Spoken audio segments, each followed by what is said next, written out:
Bonjour à toutes et bonjour à tous, bienvenue dans ce nouvel épisode du Shop des Titans. Je suis avec Kylian et Jean-Julien qui sont les deux designers de Moon Moon mais qui sont aussi les fondateurs du studio Super Serif. Studio de design, aujourd'hui je les ai avec moi parce qu'on va parler d'un truc très spécifique qui est le brief design. L'idée c'est de vous donner les meilleures étapes pour avoir le meilleur brief design et du coup avoir la maquette la mieux possible. Notamment si on parle de e-commerce, parce que les gars ne font pas que du e-commerce, mais en tout cas si on parle de e-commerce, c'est d'avoir le site le plus efficace qui convertit le mieux. Et donc, on va un petit peu donner toutes les étapes et à quoi ça sert et pourquoi c'est efficace de faire comme ça. Let's go, on peut commencer par la première étape qui est donc un questionnaire. Qu'est-ce que c'est que ce questionnaire, les gars? Est-ce que vous pouvez m'expliquer? Yes. Alors historiquement, on commençait toujours les kick-offs par un premier rendez-vous avec le client où on avait un ensemble de questions qui étaient un peu... Alors le micro... oui, voilà. pardon. Donc un ensemble de questions qui étaient un peu notre template de questions pour comprendre les besoins, les personas, etc. Ouais. Et donc on posait ces questions-là à chaud au client pendant le call. Et on a commencé à itérer différemment et en fait à préparer tout un questionnaire qu'on lui envoie en amont.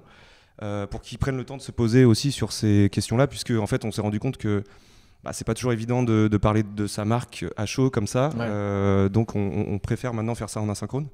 Et globalement, c'est aussi un process qu'on a de plus en plus essayé d'appliquer, de l'asynchrone, parce que ça permet aux gens vraiment de se poser sur qu'est-ce qu'ils veulent nous raconter. Donc on a ce premier questionnaire. De ce qu'on a comme data pour l'instant, les clients prennent entre 30 et 45 minutes pour y répondre. Il y a une vingtaine de questions. Donc il y a quand même une certaine implication du client là-dedans. On voit que souvent les réponses sont hyper étoffées, beaucoup plus que ce qu'on avait aussi en call. Donc ça nous permet d'avoir une première base de travail. Base de travail aussi auquel les clients rajoutent des documents complémentaires, souvent des benches, des choses comme ça qu'ils ont fait. Donc c'est notre première étape. Une fois qu'on reçoit ce questionnaire, nous on l'a passé dans une petite automation aussi pour se faire un peu plaisir et avoir des choses qui sont des notifs là qui sont envoyés, des mises en forme qui sont un peu préparées sur Notion, etc. Et à partir de toute cette matière-là, on commence à se poser vraiment sur la lecture, la compréhension du projet. Et finalement, on passe beaucoup plus de temps à essayer de comprendre le besoin, la cible, etc. Qu'avant. Et du coup, ça nous permet de faire un temps de préparation qui est vraiment pas dans la prod graphique, qui est vraiment dans la compréhension l'UX, qui est hyper important, je trouve, dans ce qu'on comprend ensuite du projet, quoi. Carrément. Et du coup, en fait, dans ce temps 2, c'est là où on va venir préparer un document qui sera présenté dans un deuxième temps, du coup, après cette période d'asynchrone, qui est un espèce de brief créatif un peu complet, qui va avoir des parties qui sont semblables à des mood boards qu'on peut présenter de manière un peu simplifiée, mais sur lequel va venir se greffer d'autres parties, donc une partie notamment assez détaillée sur le persona, pas forcément un persona que marketing, un persona aussi un peu design, ses attentes en termes de fonctionnalité, de comportement du site.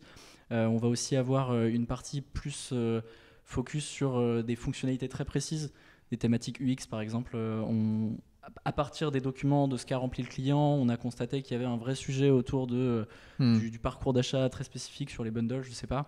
Et du coup, l'idée, c'est de se focus dessus, voir comment, benchmarker, voir ce qu'on peut venir apporter, quelle expertise on peut venir apporter dans cette refonte.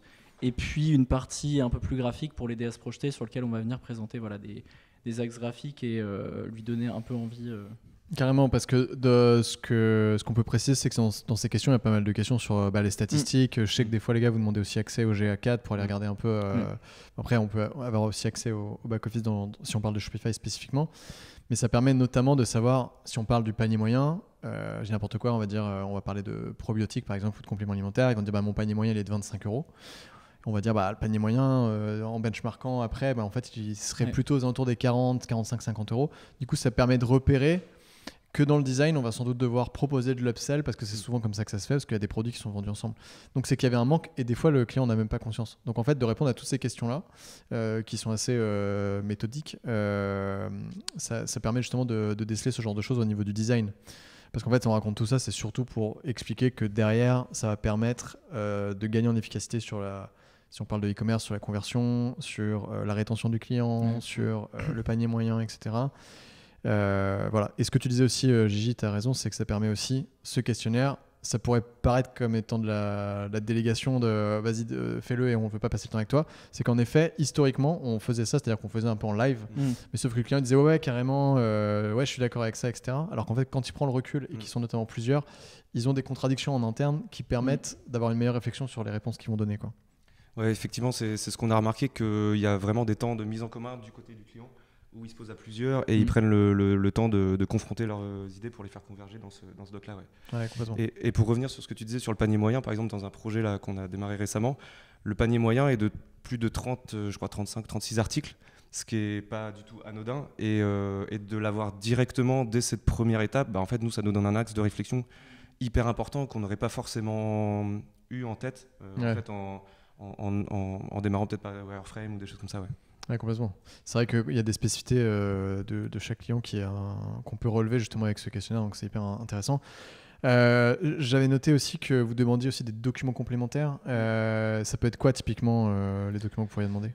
Ça peut être du bench ou on va dire des... Benchmark, en gros, pour ceux qui ne connaîtraient pas le terme, c'est en gros de demander des comparaisons, enfin en gros des clients, pardon, pas du tout, des concurrents sur le marché. Yes. Et des fois on dit des benches qui sont pas forcément dans le marché d'ailleurs, ça peut être des benches sur des très bons e-commerçants. L'inspiration peut-être. Exactement, sur de l'inspiration. Ouais. Mais je repense aussi à un autre projet, on nous avait envoyé aussi beaucoup de documentation sur le marché en fait, c'était dans la food, donc les grandes tendances de la food en 2025 avec des études citées, des choses comme ça, donc de la doc que le client avait lui-même recherché, sourcé et qui nous ont transmis, donc c'était hyper intéressant. Donc ça a pris pas mal de temps, je crois avant de démarrer vraiment la prod graphique, on avait au moins 3 jours à se plonger dans les docs et comprendre tout ça. Donc c'est vraiment super chouette parce que je trouve qu'on arrive plus rapidement et plus directement dans le cœur en fait, du métier et de la cible finalement de notre client. Ouais, complètement. Il y avait aussi dans la partie du brief créatif que tu évoquais tout à l'heure, Kylian, il y avait aussi une partie, je sais pas si tu l'as noté, mais sur les main features et le sitemap, qui sont deux choses différentes, mais main features, ça permet justement de lister, ok, de ce qu'on a compris, c'est qu'il faut absolument qu'il y ait telle et telle et telle features qu'il faut qu'il y ait. On en rajoute potentiellement, enfin quand je dis on, c'est vous, des features auxquelles ils n'auraient pas pensé, qu'on aurait peut-être vu sur les benches. Et il y a aussi la partie sitemap qui est hyper intéressante parce que ça permet de dire, ok, ton site il est organisé d'une telle manière. Par exemple, je vais prendre un client avec qui on a commencé à bosser là, qui s'appelle Popot, où en fait le menu il est organisé de façon très très simple, alors qu'en fait ils ont beaucoup de sous-catégories. Et donc en fait ça va permettre de dire en fait ta clé d'entrée ça va plus du tout être la même, on va revoir complètement ton menu, et c'est à ce moment-là que ça permet de casser complètement l'organisation, quoi.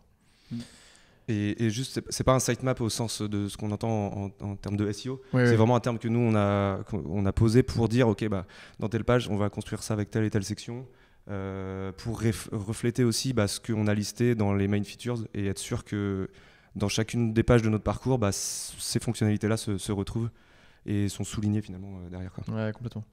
Sur les intentions graphiques, les gars, est-ce que vous pourriez nous dire un petit peu comment ça se passe ? C'est-à-dire que vous avez l'existant d'un site, enfin je dis existant, c'est souvent le cas maintenant, aujourd'hui on reprend beaucoup de sites déjà qui tournent pour les refaire, donc il y a déjà les couleurs, etc.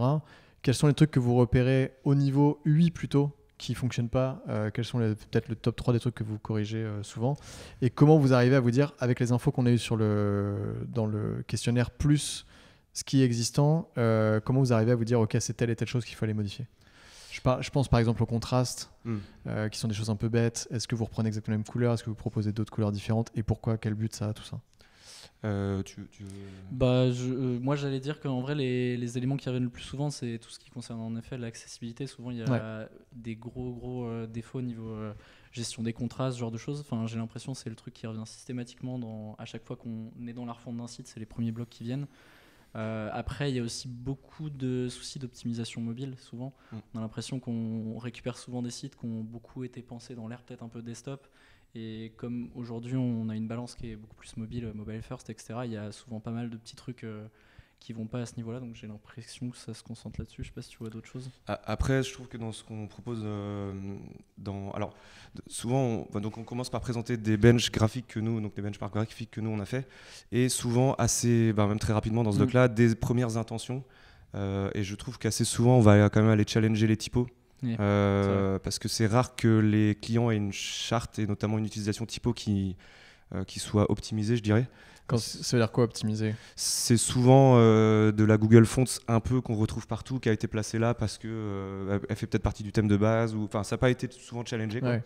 Donc c'est un élément qu'on va vraiment très très souvent challenger parce que c'est hyper structurant dans ce que ça reflète en termes d'intention derrière. Et l'autre pan de ce qu'on va travailler, c'est aussi pas mal les layouts, donc les mises en page. On a souvent des mises en page qui sont pas forcément, qui respirent pas forcément beaucoup. Donc nous, c'est plutôt quelque chose qu'on va essayer d'aller chercher pour être sûr que quand j'arrive dans telle section, le message soit bien compris, soit clair, et que j'ai pas des infos qui se parasitent ou des sections trop petites ou des messages pas assez bien diffusés finalement. Complètement. Le but de tout ça, c'est... Tu veux dire quelque chose, Kylian ? Non. Non, ok, ça va, je pensais.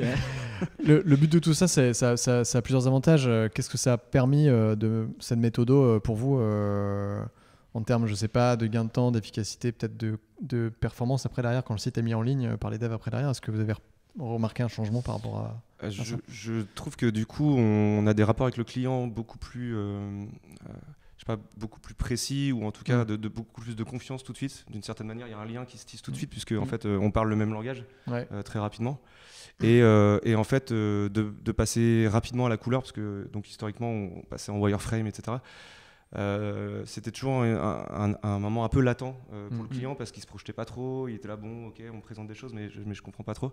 Donc là, en fait, on l'implique hyper vite aussi dans la partie graphique. On lui demande de faire des choix, et ça c'est important aussi, qu'il se positionne sur ce qu'on lui propose, puisque nous on va pas imposer telle et telle chose, on en discute vraiment avec lui quand on le co-construit. Donc on gagne pas mal de temps, on gagne une bonne implication, une bonne relation, je trouve, de travail avec nos clients derrière. Je suis assez en phase. Il y a aussi une notion de... on évite un peu les oublis, les mauvaises surprises. En fait, le fait de devoir diguer vraiment la partie arborescence, feature, etc., d'avoir un gros temps d'implication du client et derrière un échange, parce qu'en fait, la présentation de brief créatif, c'est pas juste quelque chose qu'on présente, c'est un échange qu'on a avec le client, on essaie de challenger les sections, ça permet d'éviter les oublis d'éléments très spécifiques qui étaient présents sur le site et qu'on a raté parce que c'est un e-commerce énorme quand on parle de e-commerce, donc je trouve qu'il y a ce point-là aussi. Et puis après, juste le challenge, ce qu'on a dit tout à l'heure, le challenge des idées et des features, en fait, c'est le truc qui ressort le plus aussi, venir amener un peu, utiliser notre expertise et venir amener une idée sur l'intégration de telle ou telle section ou tel comportement. Et en fait, on arrive hyper vite dans de la discussion graphique avec le client, et ça, c'est super chouette. Plutôt qu'il ait une sorte de surprise plus tard ou quoi. Enfin, on vient vite lui proposer des choses. Souvent, on propose 2, des fois 3 pistes assez différentes pour poser des curseurs et que lui il se positionne sur ces curseurs-là, et on avance petit à petit une fois qu'il s'est positionné comme ça, et c'est assez agréable comme manière de travailler finalement. En même temps, ça permet quand même d'aller assez vite sur le design, mais sans y aller sans information, parce que je pense que il y a sans doute certains designers qui doivent démarrer en mode ok, je refais le site comme je le vois à ma manière, mais sans avoir eu ce détail sur le business, comment ça se passe derrière, c'est quoi ton panier moyen, ce que vous disiez tout à l'heure sur on a des clients qui peuvent avoir genre une vingtaine de produits dans le panier. Évidemment, quand tu vas designer ton panier, tu vas le designer différemment que si tu avais genre en moyenne 1 à 2 produits dans ton panier, c'est clair. Donc ça, c'est hyper important. Donc tu es beaucoup plus précis dans la maquette que tu vas délivrer. Ouais, et les enjeux UX, on les a assimilés en fait dès le début du projet, pour la plupart du temps, notamment par tout ce process-là. Donc c'est cool. Et nous, dans notre manière de travailler sur Figma, on a aussi organisé une gestion des notes différentes, etc., pour être sûr qu'on ne rate rien, page par page, de tout ce travail un peu de prise de connaissance des docs et tout avant. Ouais, complètement. Et écoutez, merci beaucoup les gars. Merci. On se refera un petit podcast sur un autre sujet et peut-être sur le nouveau design d'Apple. Ou peut-être pas, on verra. Voilà. Ça dépend si c'est flop. On fera le top 3 des changements de design les plus floppés. Non, mais en tout cas, voilà, on voulait faire un petit épisode comme ça sur la méthodo. En gros, comment être plus efficace dans sa maquette. Donc toute cette phase avant le début du design qui est hyper importante, qui peut être des fois négligée parce qu'on se dit non mais moi je veux voir à quoi ça ressemble assez rapidement sans passer par cette phase-là. C'est pas forcément très long, mais ça permet justement d'être beaucoup plus efficace après derrière dans le design et d'être beaucoup plus précis sur les features. Merci les gars, puis à très bientôt pour un prochain épisode du Shop des Titans. Merci, à très bientôt.